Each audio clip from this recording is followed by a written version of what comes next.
देवपुर गांव में सुबह से ही झमाझम बारिश हो रही थी। आसमान काले बादलों से घिरा था, ठंडी हवाएं चल रही थीं और कच्ची गलियों में पानी बह रहा था। इसी वजह से लोगों ने घरों से निकलना लगभग बंद कर दिया था। लेकिन उसी तेज बारिश में रघु गांव के चौराहे पर अपना छोटा सा ठेला सजा रहा था। उसने भीगते हुए तिरपाल बांधी, चूल्हा जलाया और मिट्टी की हांडी में मसालेदार मटन पकाने लगा। जल्द ही मटन की खुशबू दूर दूर तक फैलने लगी। रघु गरीब था, लेकिन स्वाद और साफ सफाई से कभी समझौता नहीं करता। उसकी मिनी हांडी थाली में मसालेदार मटन के साथ चावल, 2 रोटियां, प्याज और नींबू मिलते थे। दाम इतने कम थे कि गांव का एक साधारण मजदूर भी पेट भरकर खा सकता था। मगर उस दिन तेज बारिश ने पूरे बाजार को सूना कर दिया था। फिर भी रघु ने हिम्मत नहीं हारी और उदास स्वर में ग्राहकों को पुकारने लगा। आइए आइए, बारिश में गर्मा गर्म हांडी मटन खाइए, चावल और रोटी के साथ भर पेट खाइए। रघु काफी देर से सड़क की तरफ उम्मीद भरी नजरों से देख रहा था। तभी दूर से एक छाता पकड़े 2 ग्रामीण उसके ठेले की तरफ आते दिखाई दिए। आइए भैया, गर्मा गर्म हांडी मटन तैयार है। चावल के साथ खाइए या रोटी के साथ, इस बारिश में स्वाद दुगना हो जाएगा। रघु भैया, खुशबू इतनी लाजवाब आ रही है कि हम खुद ब खुद आपके ठेले तक चले आए।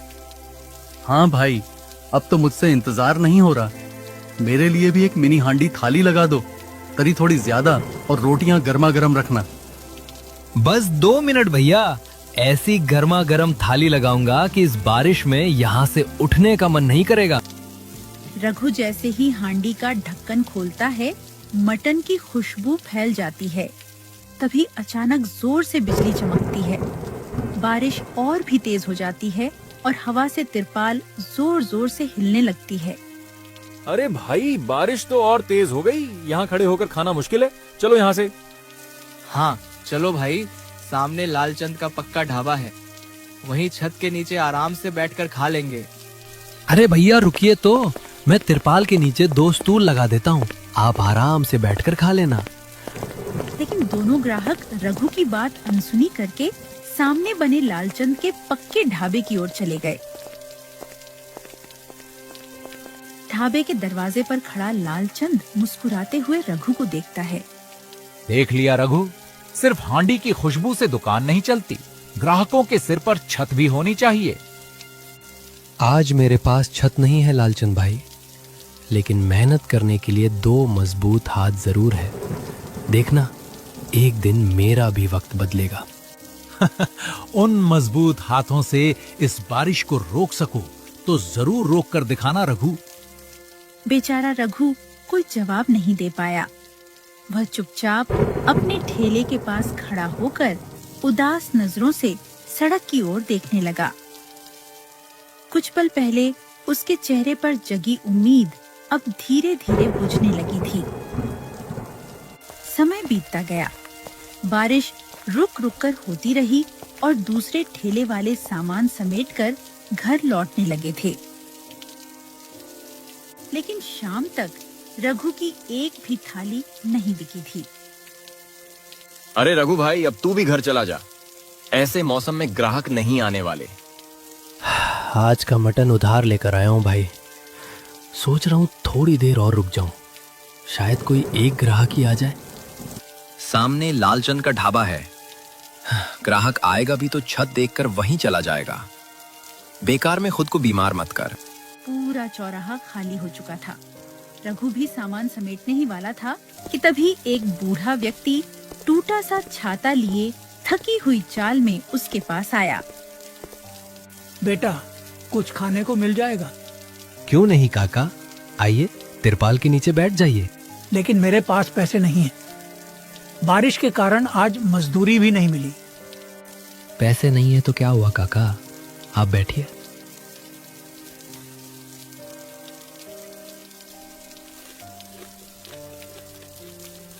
आज तूने भूखे का पेट भरा है, देखना एक दिन यही हांडी तेरी किस्मत बदल देगी।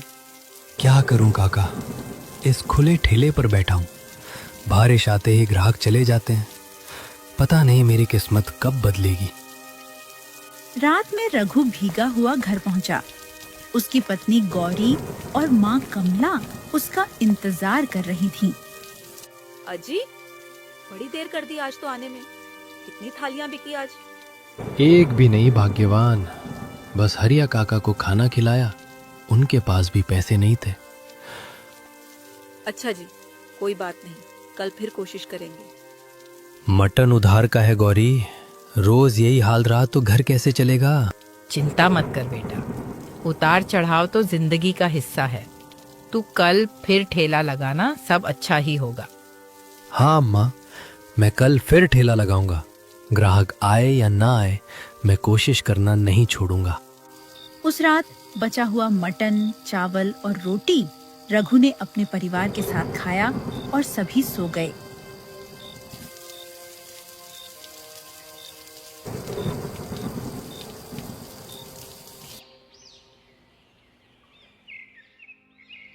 अगली सुबह बारिश कुछ हल्की थी। रघु ने फिर चौराहे पर ठेला लगा लिया। वह बार बार सड़क की ओर देखता रहा, लेकिन काफी देर तक कोई ग्राहक नहीं आया। धीरे धीरे दोपहर हो गई। तभी शहर के व्यापारी विजय बाबू की कार उसके ठेले के पास आकर रुक गई। भाई, इस ठंडे मौसम में कुछ गर्मा गर्म खाने को मिलेगा क्या? क्यों नहीं साहब, आओ आओ बैठो। हांडी मटन तैयार है, साथ में चावल और गरम रोटियां भी मिलेंगी। वैसे एक थाली कितने की है? सिर्फ 120 रुपए की है साहब। अरे, 120 रुपये में मटन, चावल और रोटियां, इतना सब? ठीक है, एक थाली लगा दो। रघु गर्मा गर्म थाली लगाकर विजय बाबू को देता है। पहला निवाला खाते ही विजय बाबू हैरानी से उसकी ओर देखने लगते हैं।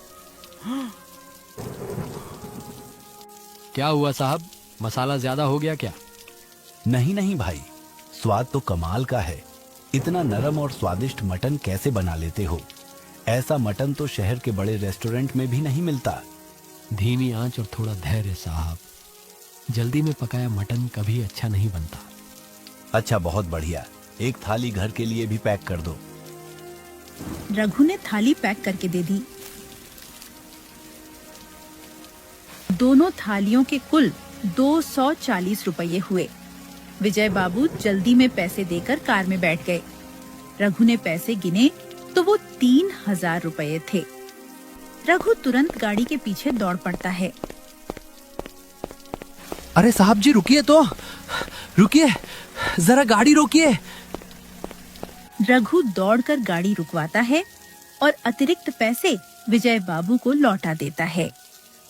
तुम चाहते तो ये पैसे चुपचाप अपने पास रख सकते थे। साहब, कमाई भले ना हो, लेकिन मैं बेईमानी नहीं कर सकता। अच्छा, क्या नाम है तुम्हारा? जी, रघु नाम है साहब जी। रघु, तुम्हारी ईमानदारी मुझे याद रहेगी। बहुत जल्द तुमसे फिर काम की बात करने आऊंगा।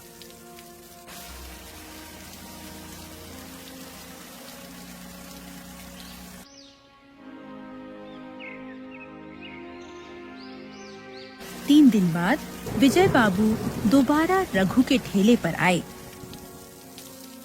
कल मेरे छोटे भाई की शादी है। शहर का रसोइया बारिश में फंस गया। क्या तुम 100 लोगों के लिए हांडी मटन और चावल बना सकते हो? क्या 100 लोगों के लिए? मैंने इतना बड़ा काम पहले कभी नहीं किया साहब जी। देख रघु, स्वाद तुम्हारे हाथों में है। सामान का खर्च मैं दूंगा। बस बताओ, अपने हुनर पर भरोसा है? कर पाओगे? रघु कुछ पल सोचता है। जी साहब जी, मैं समय पर आपको खाना पहुंचा दूंगा। अच्छा ठीक है, कल शाम 5 बजे तक खाना तैयार होना चाहिए। विजय बाबू उसे एडवांस देकर चले जाते हैं। सामने ढाबे पर खड़ा लालचंद पूरी बात सुन लेता है। कल तक एक ग्राहक के लिए तरस रहा था और आज 100 लोगों का ऑर्डर मिल गया। अगर ये काम पूरा हो गया तो पूरे गांव में इसी का नाम होगा। मुझे कुछ करना पड़ेगा। रात में रघु का परिवार घर पर तैयारी कर रहा था। गौरी मसाला तैयार कर रही थी और कमला प्याज काट रही थी। रघु और उसका परिवार ऑर्डर की जरूरी तैयारी पूरी करके सो गए। रात का दूसरा पहर था। तभी लालचंद का नौकर कालू चुपके से रघु के घर पहुंचा। उसने पहले ठेले की तिरपाल काटी, फिर ढकी हुई सूखी लकड़ियों को बारिश में खुला छोड़ दिया।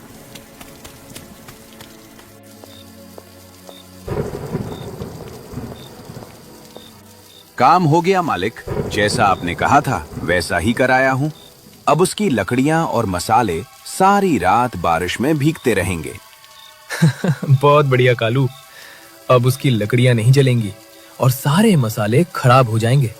वो ऑर्डर समय पर पूरा नहीं कर पाएगा तो उसकी सारी अकल ठिकाने आ जाएगी।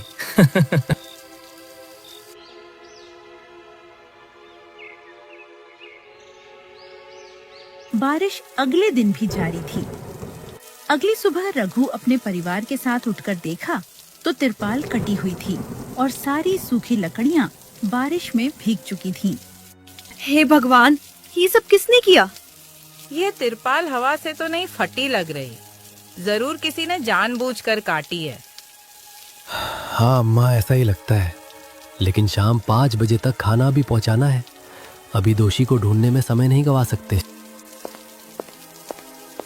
तभी लालचंद का नौकर कालू वहां पहुंचा और अनजान बनने का नाटक करता है। अरे रघु भैया, ये सब कैसे हो गया? सारी लकड़ियाँ तो भीग गईं। पता नहीं कालू भाई, रात को किसी ने तिरपाल काट दी। अब इन लकड़ियों से चूल्हा जलना मुश्किल है। मेरी मानो तो विजय बाबू को मना कर दो। नहीं कालू, मैंने वादा किया है, ऑर्डर समय पर जरूर पहुंचेगा। कालू वहां से चला गया। मैं आसपास के घरों से सूखी लकड़ियां मांग कर लाता हूँ। तुम दोनों यहाँ मसाले और मटन तैयार रखो। रघु जल्दी से सूखी लकड़ियां खोजने निकल गया। रघु कई घरों में गया, लेकिन लगातार बारिश के कारण किसी के पास ज्यादा सूखी लकड़ी नहीं थी। आखिर वह हरिया काका के घर पहुंचा। काका, क्या आपके पास थोड़ी सूखी लकड़ी होगी? शाम तक 100 लोगों का खाना तैयार करना है। लकड़ी तो है बेटा, लेकिन पहले ये बता, तेरे ठेले की तिरपाल किसने काटी? पता नहीं काका, किसी ने रात में लकड़ियां भी बारिश में खुली छोड़ दी। अच्छा बेटा, अभी ये उपले और सूखी लकड़ियां ले जाओ और अपना ऑर्डर पूरा करो। कल मेरे पास आना, तब तुम्हें रात की एक जरूरी बात बताऊंगा। रघु लकड़ियां लेकर घर वापस पहुंचा। गौरी और कमला ने तब तक प्याज, मसाले और मटन तैयार कर लिया था। लकड़ियां मिल गईं क्या जी? हाँ भाग्यवान, हरिया काका ने दी है। जल्दी चूल्हा जलाओ, हमारे पास समय बहुत कम है। तीनों लगातार काम करते रहे। कुछ देर बाद घर के आंगन में मसालेदार मटन की खुशबू फैलने लगी। आखिरकार मटन, चावल और रोटियां तैयार हो गईं। रघु ने खाना बड़ी हांडियों में भरा और अपने दोस्त की बैलगाड़ी पर रखकर विजय बाबू के घर की ओर चल पड़ा। शाम के 5 बजने में कुछ ही मिनट बाकी थे। रघु बारिश में जैसे तैसे करके 5 बजे तक विजय बाबू के घर पहुंच गया। रघु, मुझे लगा था इतनी बारिश में तुम समय पर नहीं पहुंच पाओगे। मुश्किलें बहुत सारी आई थी साहब, लेकिन आपसे किया वादा मैं कैसे तोड़ देता। मेहमानों को मटन, चावल और रोटियां परोसी गईं। उनको रघु के मटन चावल बहुत पसंद आते हैं। रघु, आज तुमने मेरा भरोसा जीत लिया।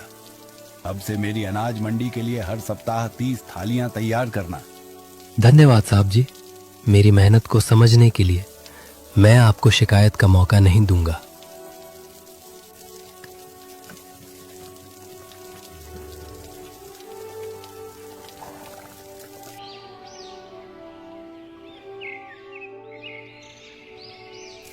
अगली सुबह रघु हरिया काका के घर पहुंचा। काका, आपने कल किसी जरूरी बात का जिक्र किया था। हाँ बेटा, कल रात मैंने कालू को तुम्हारे ठेले की तिरपाल काटते और लकड़ियां बारिश में खुली छोड़ते देखा था। क्या? कालू भला ऐसा क्यों करेगा काका? इसका जवाब तो वही देगा। चलो मुखिया जी के पास चलते हैं। दोनों मुखिया जी के घर जाते हैं। मुखिया जी ने कालू और लालचंद को भी बुलवा लिया। कालू, क्या तुमने रघु की तिरपाल काटी थी? न नहीं मुखिया जी, मैंने कुछ नहीं किया। मैं भला क्यों काटूंगा? झूठ क्यों बोल रहे हो? गांव के चौगान में मैंने तुम दोनों को परसों रात बहुत अच्छे से देखा था। हरिया काका की बात सुनकर कालू घबरा जाता है। सच सच बता कालू, वरना सजा और बढ़ जाएगी। मुझे माफ कर दीजिए, तिरपाल मैंने ही काटी थी, लेकिन लालचंद मालिक ने मुझे पैसे देकर भेजा था। नहीं मुखिया जी, यह कलुआ झूठ बोल रहा है। अपनी गलती छिपाने के लिए उल्टा मुझे फंसा रहा है। नहीं मालिक, अब मैं और झूठ नहीं बोलूंगा। आपने ही कहा था कि लकड़ियां भीग जाएंगी तो रघु ऑर्डर पूरा नहीं कर पाएगा। लालचंद, तुमने जलन में रघु का ऑर्डर बिगाड़ने की कोशिश की, अब उसका नुकसान भरोगे। जी मुखिया जी, मुझे माफ कर दीजिए। आगे से ऐसी गलती कभी नहीं होगी। लालचंद का सिर शर्म से झुक जाता है। रघु भाई, मुझे माफ कर दो, मुझसे बहुत बड़ी गलती हो गई। माफ कर दूंगा लालचंद भाई, लेकिन आगे से अपनी दुकान मेहनत से चलाना, किसी दूसरे का नुकसान करके नहीं।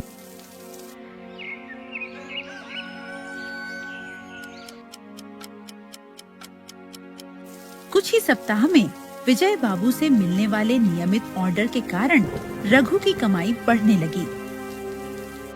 उसने चौराहे पर एक छोटी सी दुकान बनवाई और ग्राहकों के बैठने के लिए 2 बेंच लगवा दी। दुकान के सामने नया बोर्ड लगाया, रघु मिनी हांडी मटन। जिस बारिश ने कभी रघु की रोजी रोक दी थी, उसी बारिश ने उसकी मेहनत और ईमानदारी को सबके सामने ला दिया। आखिरकार उसकी मेहनत रंग लाई और उसकी किस्मत बदल गई।